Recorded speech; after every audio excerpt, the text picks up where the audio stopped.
Welcome to Sameera kitchen recipe. మీరందరూ బాగాలని మనస్ఫూర్తి కోరుకున్నా. ఈరోజు అయితే నేను మునక్కాయల పప్పు చెప్పుతానండి. ఈ సమ్మర్లో మనకు మునక్కాయలు చాలా ఎక్కువ దొరుకుతాయి మార్కెట్లో. నేను కూడా మునక్కాయలు తెచ్చుకున్నాను. ఇక్కడైతే ఎర్రపప్పు తీసుకున్నాను. దీన్ని మసరు బ్యాలు కూడా అంటే చాలా తొందరగా కుక్ అయిపోతుంది. దీని బదులు మనం శనగపప్పు తీసుకోవచ్చు, తువ్వరపప్పు తీసుకోవచ్చు అండి. నేనైతే ఎర్రపప్పు తీసుకుంటాను. 2 మాటలు శుభ్రం చేసుకున్నాక ఈ పప్పు అనేది చాలా తొందరగా కుక్ అయిపోతుందండి. ఒక్క ఆవిరికే మనకు కుక్ అయిపోతుంది. మన శనగపప్పు, తువ్వరపప్పు అయితే మాకు 3-4 విజిల్ వచ్చే వరకు కుక్ కాదు. అందుకోసం ఎర్రపప్పు తీసుకున్నాను. తగినంత రెడ్ చిల్లీ వేసుకున్నాను, తగినంత పసుపు వేసుకున్నానండి, 2 గ్రీన్ చిల్లీ వేసుకున్నాను, 2 టమాటా పళ్ళు వేసుకున్నాను, తగినంత వాటర్ వేసుకోవాలండి. వాటర్ ఎక్కువ నీకు అవసరం లేదు, చాలా తక్కువ వాటర్లోనే ఈ పప్పు అనేది మనకు కుక్ అయిపోతుంది. ఒక ఆవిరిగా చూడండి.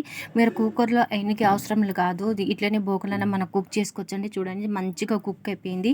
ఇప్పుడైతే నేను కిందకి దించుకుంటున్నాను. పప్పుకు బొగనాలు వేసుకుంటే కూడా చాలా మంచిగా కుక్ అయిపోయిందండి. ఒకసారి మనం లైట్గా పప్పుకు తీసుకుని ఇలా రుబ్బుకుంటే సరిపోతుందండి.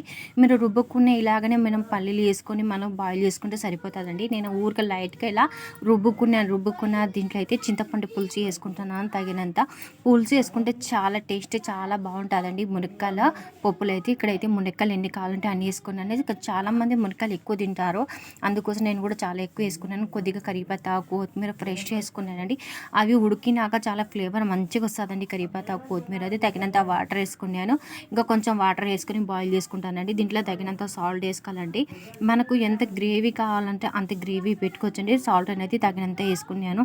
ఇవన్నీ వేసుకున్నాక మళ్ళీ పొంగు వచ్చే వరకు మనం బాయిల్ చేసుకోవాలి. చూడండి ఇక్కడ పల్లీలో చాలా మంచిగా కుక్ అయిపోయినాయి. చాలామంది ఏం చేస్తారంటే మళ్ళీ ఒక బొగనలు వేసుకొని ఉప్పు వేసి వాటర్ వేసి పల్లీలకైతే బాయిల్ చేసుకుని పప్పులు వేసుకుంటే అలా వేయకూడదండి.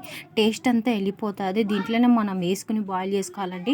చాలా మంచిగా టేస్ట్ ఫ్లేవర్ మన మునక్కాయల ఫ్లేవర్ అనేది పప్పులో చాలా మంచిగా వస్తుంది. ఇలా చేసుకోవాలండి పప్పు అనేది. నేనైతే ఇలాగనే చేసుకుని చాలా టేస్ట్గా మనం 2 నాళ్ళు పెట్టుకున్న నిలువ ఉంటుందండి. ఇప్పుడైతే తాలింపు పెట్టుకుంటున్నాను.